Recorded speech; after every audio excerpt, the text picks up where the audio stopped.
Now, until 18 months ago, you could have said that a booming property market and an increasing number of people owning their own homes was one of the big economic successes of the decade. But then, with the global economic crisis, came a slump in the housing market. So what happened? Where did it go wrong? And what are the prospects for the future? Jonathan Davis is a chartered financial planner, and a little earlier, I asked him to sum up the decade in the property market. I think it's been a wasted opportunity for our economy. We did have quite a strong economy several years ago, and now we have the weakest economy in the G20. And it's all, frankly and largely, due to government policies. So government rather than bankers, rather than the avarice of home makers and home buyers? Yeah, the bankers and the home buyers you mentioned, and buy-to-letters, of course, also. Of course they played a part in it. But, we had a chancellor for 10 years who is now the Prime Minister, and he encouraged the Bank of England to keep interest rates for as low as possible for as long as possible. And then he created this nonsense of a financial regulatory system which ultimately allowed the banks to do what they did. He was warned years ago, I'm talking, of course, about Gordon Brown. He was warned years ago that there was going to be havoc, and he laughed it off. But he shouldn't have done so. Hang on a second, Jonathan. We can hardly blame Gordon Brown for our interest and our obsession with house prices, and more specifically how much our own house is worth. We've been like this for years, haven't we, since after the war? It's not as straightforward as that. The reality is that Gordon Brown is a politician. I know this sounds that I'm being anti-Labour. Actually, I'm not. I'm being apolitical. The fact is, Brown's a politician and he was there to win elections. And he won elections by encouraging people to borrow beyond belief and invest in housing and spend. Of course, the British have a love affair with property, but that's only because the last 30 years, since the mid-70s, has seen falling inflation and therefore falling interest rates. And, of course, when you get those, hand in hand, what you get is rising house prices. If you didn't have that situation and you didn't have an encouraging to have increased easy credit, then you wouldn't have a love affair with property. Yeah. We only have it because it has made money. And the problem is now 70% of the population are up to their eyeballs in debt.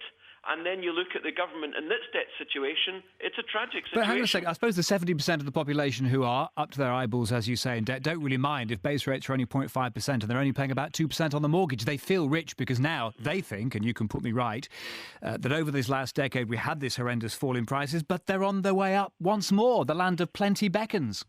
Yeah. Well, where it's so simple, and of course it's not, because as you say, interest rates are very, very low and mortgage rates are very, very low for those who are on variable rates. But inevitably, what's going to happen is that our interest rates are going to rise. They can't go any lower. When are they going to start rising? Well, it could be the second half of next year. I think it's likely, if it hasn't happened by then, it will have started by 2011. And you know what? It won't stop at 1%, 2%, 3%. I'm expecting several years from now for our Bank of England rate to be more like 5, 6, 7, 8%, which means mortgage rates in the double digits. And if that is the case, going to go to the housing market? Well, that's my question. You preempted me. What is that going to do to the housing market? It's going to continue to decimate the housing market. We saw a 25% fall in prices on average from the high in September 2007 to the early part of this year. And due to the biggest government stimulus of all time, to buy votes, we've had a rise in the stock market, we've had a fall in the currency, in sterling, and we've had about a 10% rise in house prices. But you know what? That cannot go on forever. The next stage is that the global lenders who are lending these gargantuan sums to our government in our name, at some point they're going to say, well, we'll lend you the money, but we're going to charge you more and more for it because there is an increasing risk that we might not get the money back, and that will feed into our interest rates. House prices are still on a medium to long-term downtrend, even though they've risen this year. I can completely follow the logic of what you're saying, but I suspect the problem everybody is going to have with your argument is that we all know somebody, probably quite well, who's made an absolute killing by doing absolutely nothing other than remortgaging their property and buying a few buy-to-lets. We look at them and think they got rich. I'd like to do the same. I don't believe in pensions anymore. I'm putting my faith in property. And as long as we believe that, we have faith, surely the market will continue to rise. It's about sentiment, isn't it? Yeah. It's never about sentiment, although you media guys are always bringing that word up. It's always about economics. And the fact is that house prices are a very high multiple of incomes. They were boosted over 30 years, let me repeat, because of falling inflation since the 1970s, falling interest rates, wage rises because we felt that we're getting wealthier, and of course easier and easier credit. What we have now is a point where interest rates can only go in one direction over the next 10 years, and that's up. Credit is going to get tighter and tighter. Wages are not going to rise. In fact, they're not going to rise much. In fact, the statistics we're seeing now is that they're rising at the lowest rate in 50 years.